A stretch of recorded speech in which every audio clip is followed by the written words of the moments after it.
മലയാളത്തിലെ ഒരു മുൻനിര താരത്തിന്റെ കൂടെ ഒരു കൂട്ടം പുതുമുഖങ്ങളുമായി ഒരു സിനിമ പ്രേക്ഷകർക്ക് മുൻപിൽ എത്താൻ പോവുകയാണ്.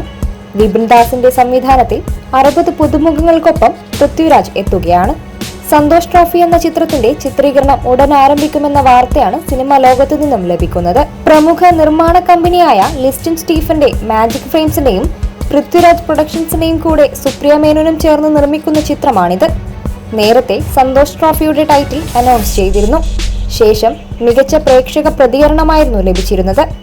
അതിന് മോടികൂട്ടുന്ന അതിഗംഭീര അനൗൺസ്മെന്റുമായി വീണ്ടും എത്തിയിരിക്കുകയാണ് സിനിമയുടെ നിർമ്മാതാക്കൾ.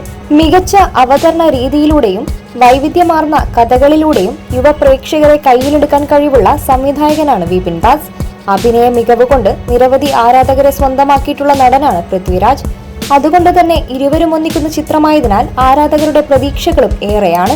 ഗുരുവായൂർ അമ്പലനടയിൽ എന്ന സിനിമയ്ക്ക് ശേഷം പൃഥ്വിരാജ് പ്രൊഡക്ഷൻസുമായി ചേർന്ന് വിപിൻ ദാസ് സംവിധാനം ചെയ്യുന്ന ചിത്രമാണ് സന്തോഷ് ട്രോഫി. കൂടാതെ ലിസ്റ്റൺ സ്റ്റീഫനുമായി ചേർന്നുള്ള ആദ്യ ചിത്രം കൂടിയാണിത്. സന്തോഷ് ട്രോഫിയിൽ 60 പുതുമുഖ താരങ്ങളാണ് ഉള്ളത്. അവരെ തിരഞ്ഞെടുക്കുന്നതിനായി ആദ്യഘട്ട ഓഡിഷൻ തിരുവല്ലയിൽ വെച്ചായിരുന്നു നടന്നത്. പിന്നീട് എറണാകുളത്ത് നടത്തിയ ഫൈനൽ ഓഡിഷനിലൂടെയാണ് പുതുമുഖങ്ങളെ തിരഞ്ഞെടുത്തത്. KGF, കാന്താര, സലാർ തുടങ്ങിയ ബ്ലോക്ക് ബസ്റ്റർ ചിത്രങ്ങളുടെ വിതരണത്തിൽ പൃഥ്വിരാജ് പ്രൊഡക്ഷൻസും ലിസ്റ്റൺ സ്റ്റീഫന്റെ മാജിക് ഫ്രെയിംസും മികച്ച വിജയമാണ് കൈവരിച്ചിരുന്നത്. കൂടാതെ ഇനി റിലീസ് ചെയ്യാനിരിക്കുന്ന കാന്താര ചാപ്റ്റർ 1 ഇരു ബാനറുകളും വീണ്ടും കൈകോർക്കുകയാണ്. ഈ കൂട്ടുകെട്ടിൽ പിറക്കാൻ പോകുന്ന സന്തോഷ് ട്രോഫിയുടെ കൂടുതൽ വിവരങ്ങൾ വരും ദിവസങ്ങളിൽ അറിയിക്കുമെന്നാണ് അണിയറ പ്രവർത്തകർ നൽകുന്ന സൂചന.